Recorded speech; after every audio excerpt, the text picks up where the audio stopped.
After dabbling in the action-adventure genre with the release of Banisher's Ghost of New Eden, Don't Nod is back with a new narrative adventure, Lost Records, Bloom, and Rage. The experience can be traced back to the company's roots with clear connections to the narrative adventure systems of Life is Strange. However, now that the studio has over 10 years under its belt, they've clearly mastered the art of narrative storytelling. Whether the subject matter lands with you is likely the only prerequisite. I can't help right now, Mom! I gotta go! It's summer break, you know? It's raining! I like the rain. Can't you help pack a few boxes till it stops? It's gonna be muddy out on the trails. I'll help later, promise!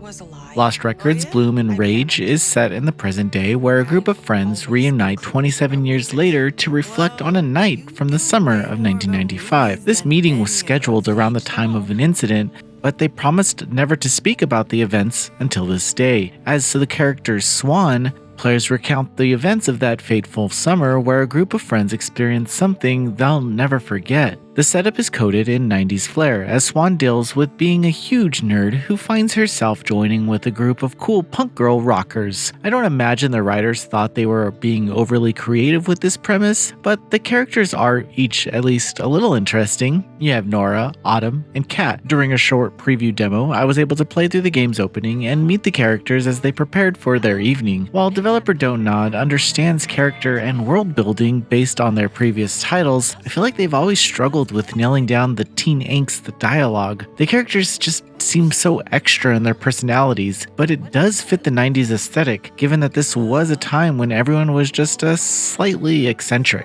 Anyway, the narrative is divided into the present and past as you make choices in the timelines that alter the story's outcome. The future showcases a far grimmer setting as the girls quietly smile and joke about killing time as they arrive at their meeting spot. The somber mood makes answering questions more challenging because you want to ensure everything turns out okay, even though it's clear these girls have gone through something. On that note, the tone is fine, but I couldn't get past the cringe that is Swan, who is almost too nerdy for her own good. Honestly, I don't know if I like playing as characters who even I would have probably bullied in high school, but at least I can make choices for her and save her from the years of trash cans that I had to deal with. Swan is just kind of sad, but it's been cool seeing her excited to make friends and create videos. This leads me to the other gameplay systems, where Swan can whip out her camera at any time to make narrated clips of the scenes. Sometimes this is required to progress a scene, but there are also secret locations for those who want to explore each area. I really enjoyed this feature, and I thought it nailed the presentation that the team was going for. It gives the entire experience a home movie feel that connects to the setting of the narrative and helps with immersion. I worry that players will see Lost Records, Bloom, and Rage and compare it to other games and media based in this era. Stranger Things, It, A Space for the Unbound, and Kingdom 80s come to mind, but I think the mysterious hook that looms over Lost Records might be enough to entice players. On paper, it just looks like an angsty teen adventure, but Don't Nod is cooking with something emotionally charged and twisted here, which I can only hope is the case because I really want Don't Nod to excel in this game flow that they popularized with Life is Strange. I'll have to play more of Lost Records, Bloom, and Rage to really understand the tension that was clearly building in the early demo. There's a lot I'm looking forward to and a lot that can go wonky, considering the intricate choice systems found in the dialogue. As I uncover this mystery further, my fingers are crossed that Swan can go at least one scene without calling herself a loser or pointing out how unique she is. Lost in Records, Bloom and Rage is coming to PS5, Xbox Series, and PC later in 2024.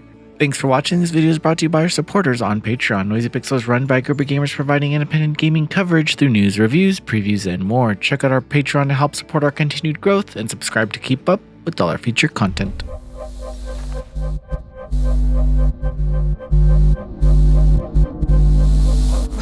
What the hell? Power outage?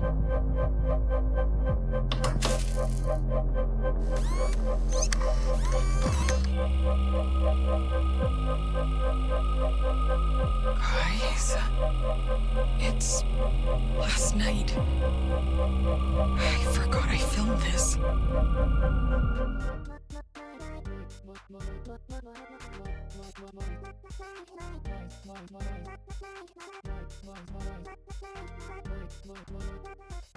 Noisy Pixel.